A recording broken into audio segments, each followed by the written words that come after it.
Welcome back to Power Panel 365. This is your host, Star Coates. I'm going to introduce you guys on.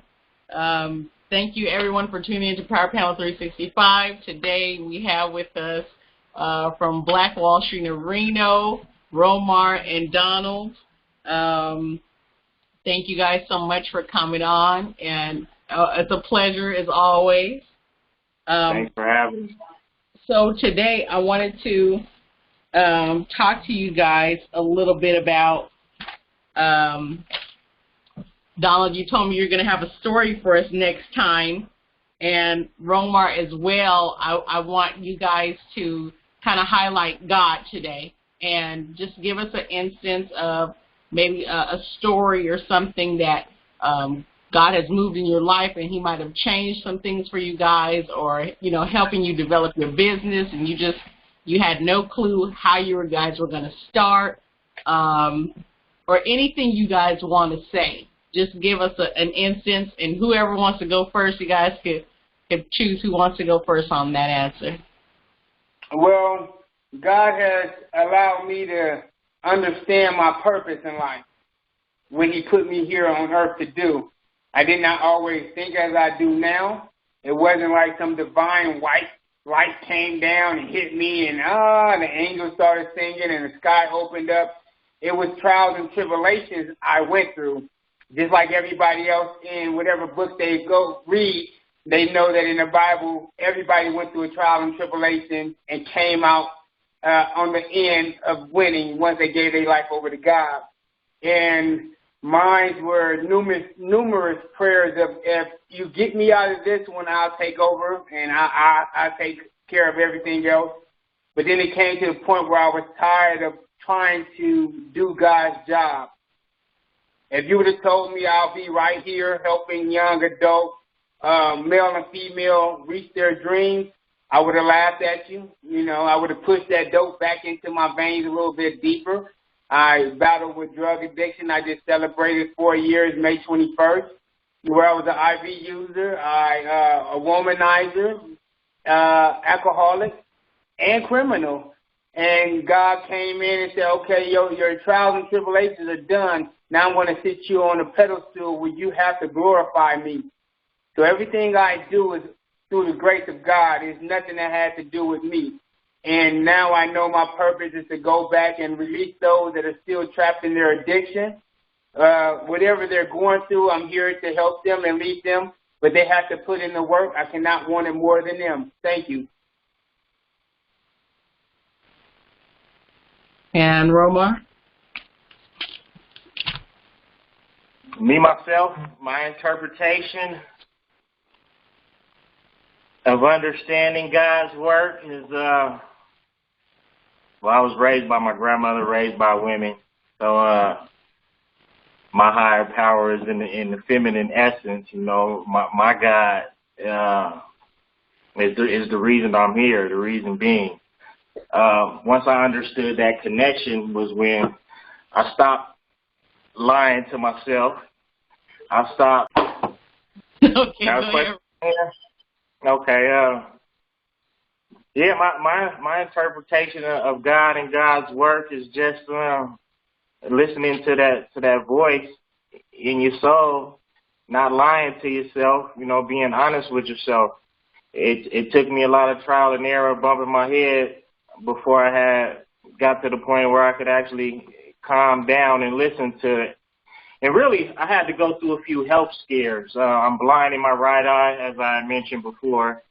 And I think that kind of made me sit down and have a deeper appreciation of life and what it was about. Because the ripping, the running the streets, playing with guns and a whole bunch of stuff that I ain't need to be doing. But as my health scare and losing a couple people in life, that made me kind of sit down and listen to the voice in my soul. I mean, we all know right from wrong. We born with that. Mm-hmm. And when we ignore, you know, our intentions, that's not listening to God. But when you follow into that heart calling and you start to see things unfold because you follow in your heart. So that's more of my understanding of God, is the energy and the frequency of doing right and following your heart. Okay. Okay, Donald, name a time when you were, I guess, if you were in a very deep situation and God lifted you out of that situation, you didn't know exactly how you guys were going to make it out. And this question is for both of you guys. I lived life with no directions for 23 years. I was looking to find my purpose. I believe that my winning score with God is 100 for 100 because every situation I was in, He brought me out of. I didn't know what He was or what she was. I didn't know if I actually believed in her. I know the lifestyle that I was living, I was walking hand in hand with the devil. I know that for sure, so I know it had to be a God. So every time I woke up in jail, every time I woke up in the hospital, I knew God was taking me through something. Now I know that part. At that time, if you would have told me I'd be right here, that my gift would get me here, I would have not believed it. But it wasn't for me. If He would have told me this would happen, then it would have been so easy. So I would have saved my whole lifestyle. I knew God was bringing me through it. I just didn't know until I was time. The scales fell from my eyes. Wow. And how about you, Romar? Well, I understood that when it was a few times I should have been gone, and I'm still here. You know, that's about all I can say on that one. Okay, and that means you must have been through many things that you're like, God, I don't know how to do this.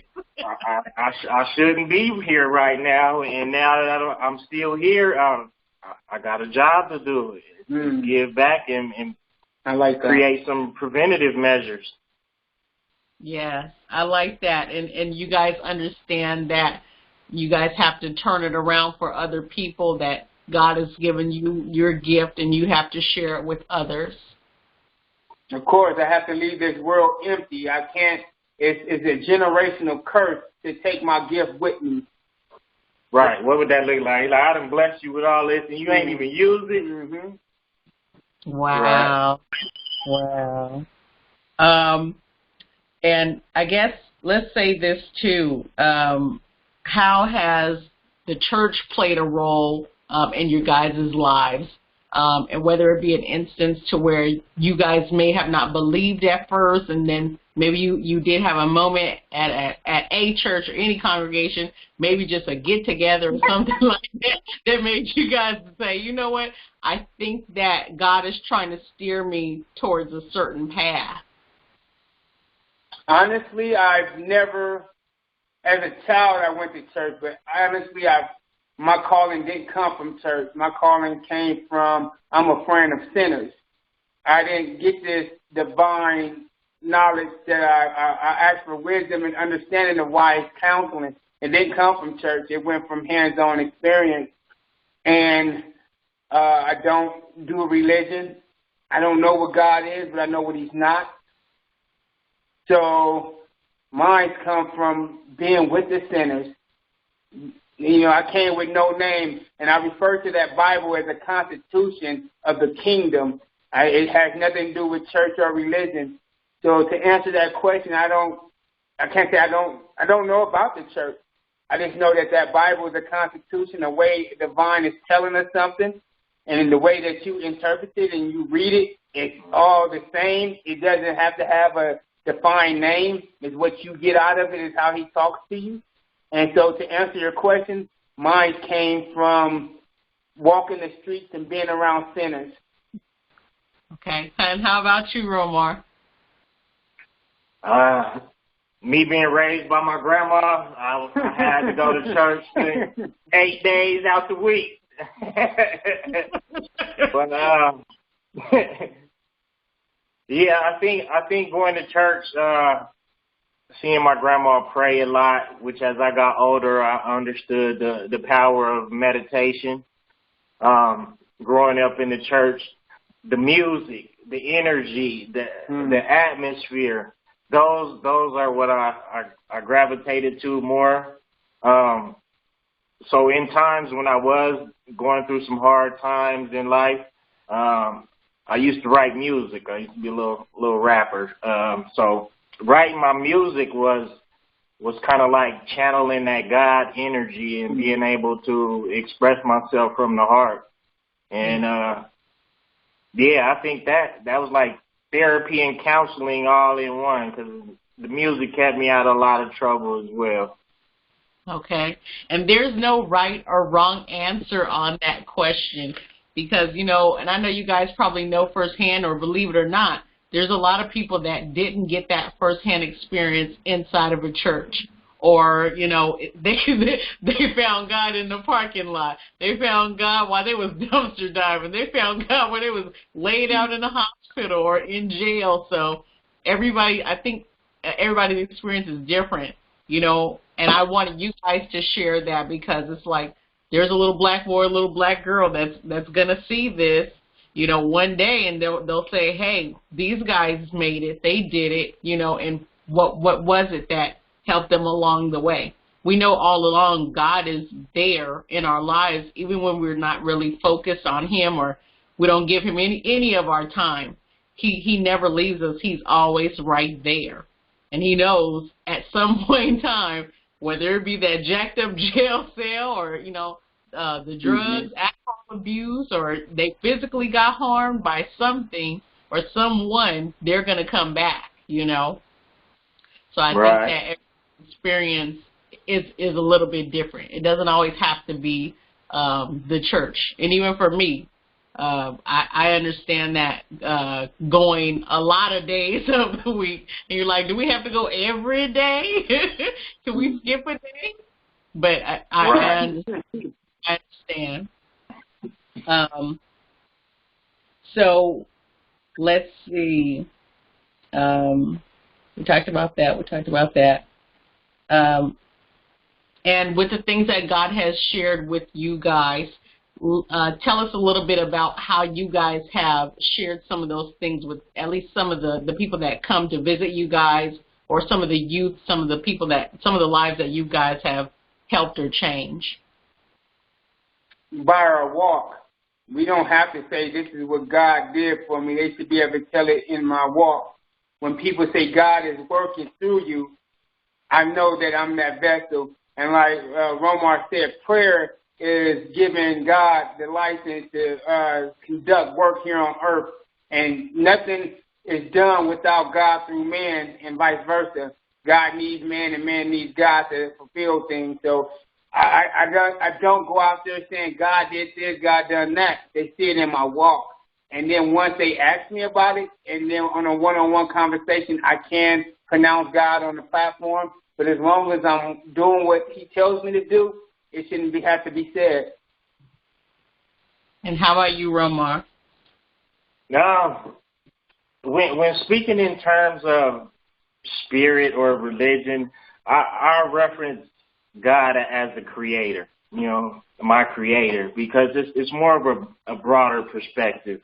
Growing up, I had a lot of problem with authority, you know, so God and quote unquote the name Jesus, I rebelled from that because I seen the white man, you know, so I refer to the creator because understanding of energy, understanding of frequency, the high frequency of, you know, love, compassion, giving. Low frequency is greed, betrayal, lust, things of that nature. So I kind of have a understanding in energy more than anything. Yes. And that's how I developed from spending a lot of time by myself, really. Okay. And then I guess with everything that you guys are doing, and I know God is watching you guys, talk about some of the things that you guys have, or I guess some of the impressions that you guys have left on the youth. because we know God has moved into you guys' lives and you guys have made an impression. You guys both have decided, okay, I know I need to do better. So give me an instance of some of the impressions that you guys think that you guys have left on, a young man or young lady or even an older person that has come in and been under you guys' wing or visited you guys. Everything. It's not a Black Panther movie. This is real life hero action type of thing where now I know somebody who's been in the museum. My daughter, my kids can say, you know what, these young Black men have been in a museum. They have an exhibit. They're showing homage to what Black people have done, what we're capable of doing, and we can do this. So just that whole we can do it is a new movement. We know our lives matter, but we can do it now, and we're that walking proof that we can do it. And just them looking up to us, them coming out here grabbing books, helping us when we do a Christmas in April, and they show their support by being here.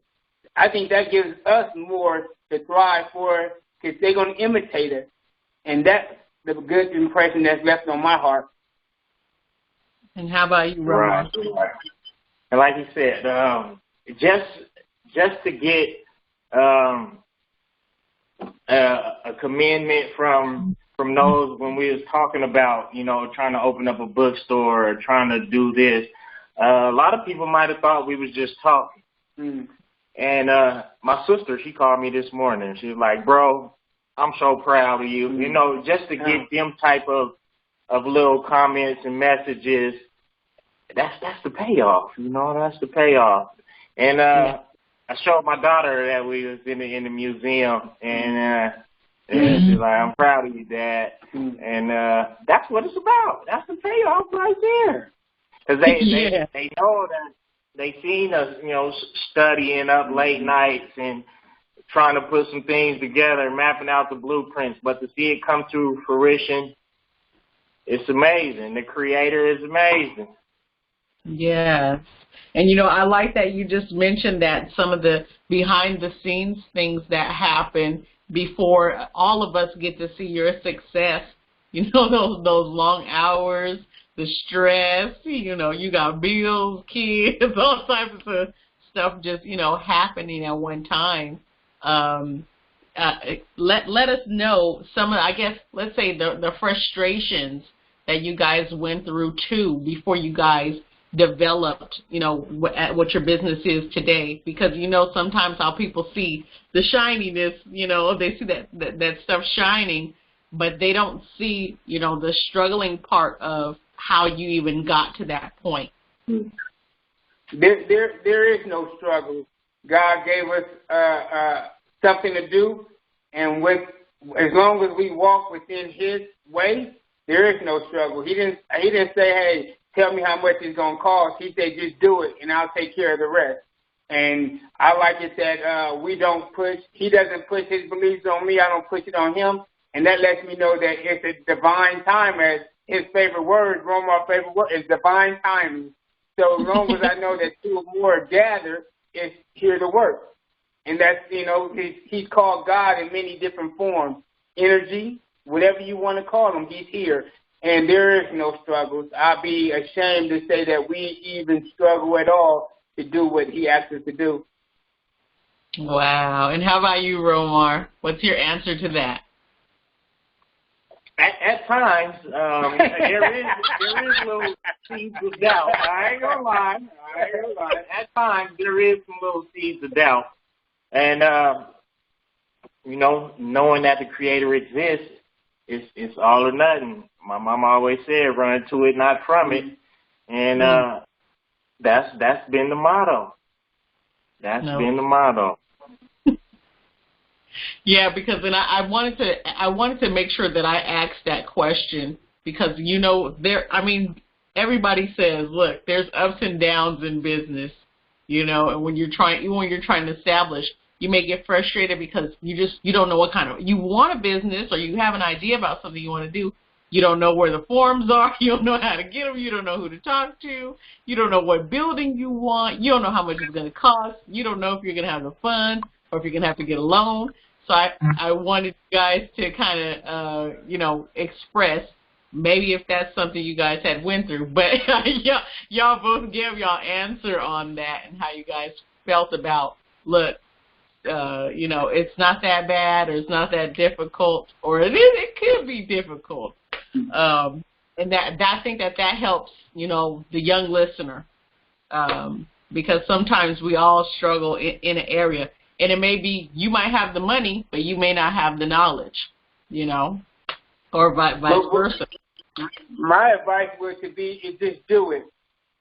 Just do it, because we had no plan. All we had is a passion. He said, let's do it. We've been doing it. Everything that comes to mind, put it on the calendar. It's going to work. He say write it out so that reader can run with it. And that's what we do. And don't get me wrong, the human in me do have those little malfunction where I had to say, you think we at where we need to be?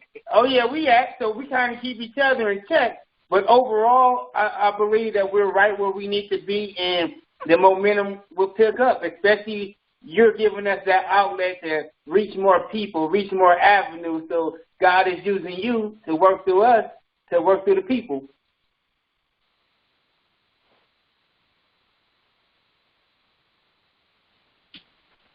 Wow. Okay, Romar, what else you got to say on that? You got a comment on that?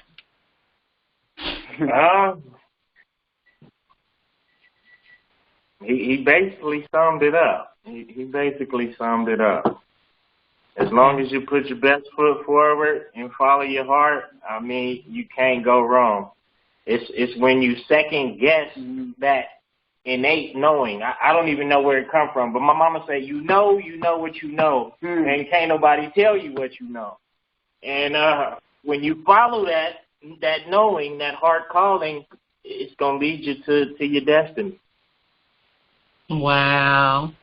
And then that's a very inspirational thing to say, because a lot of people, they feel like it's peer pressure, or they get too afraid to just go on ahead and do it, so they miss out, and then years can pass, and it's like, you should have just tried, man. You could have been anything by now. And I like that you guys said that. And before we close out, do you guys have any last words, any wisdom you guys want to share, or any type of advice, especially business-wise? Because you guys know with your name, the territory is is wide open for any type of question. Right. Go ahead. It's not a business when you're in your gift.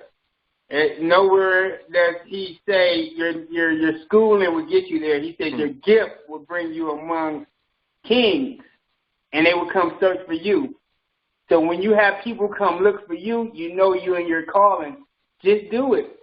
When you know it's the right thing, just do it. And he'll take care of the rest, or she would take care of the rest. All right. Romar? What's the question again? You had me in deep thought. I said, I love you guys, man. I said, any last things that you want to say, any words of wisdom, any type of tips that you guys want to share, especially to the young listener? It's a lot of us that in the streets, in the inner cities, that know or have some kind of sense of it's time for a change.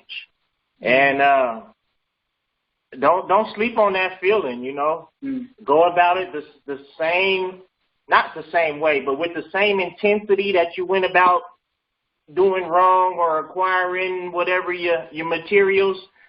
Go about it in the same way, just in a positive fashion, but with that same drive, that same tenacity, and you'll get some amazing results. Wow. And then where can we find you guys? And if we want to ask you guys a question, how can we contact you guys? You guys can leave an email and your address. Well, you can send us You can find us first on Facebook, Black Wall Street Reno, as well as blackwallstreetreno.org. And also, if you would like to, send us something, we are located in Reno, Nevada, 351 South Wales Avenue, 89512. If you're ever in Reno, be sure to stop by, check us out. What else? We got Suite 100. Yeah, we upstairs. You'll see the Black Wall Street on the front of the building. We got a little banner hung up. So things are growing. We're 9 months into our calling, and it's been a beautiful learning experience. It's been a beautiful journey. It really has. So 9 months, I mean the baby's here. Pregnant with knowledge now. Yeah, it is. The baby's here. I like that. It's time to push. And look, that number 9 is a divine number. Yeah. Completion. It's time to start walking and get a job. I'm kidding. Yeah. Yeah, the universe always on time, though. Yeah. And I loved having you guys on. You guys are awesome. You guys make me laugh. Thank you for having us. You're welcome. Anything else you guys want to remind us of before I close out? Are you cool? Please send donations, whether it be word of advice, knowledge, want to host a class through Zoom at Black Wall Street. We'll help get the individuals here if you want to teach financial classes. Anything that can elevate our thinking and help our germination, we like that. We also like the donations to keep the lights on as well. If you got some powerful books, some powerful literature, some statistic spreadsheets of the inner city youth, the at-risk youth, anything that we can use, some information to pass down into the community and keep this power movement going.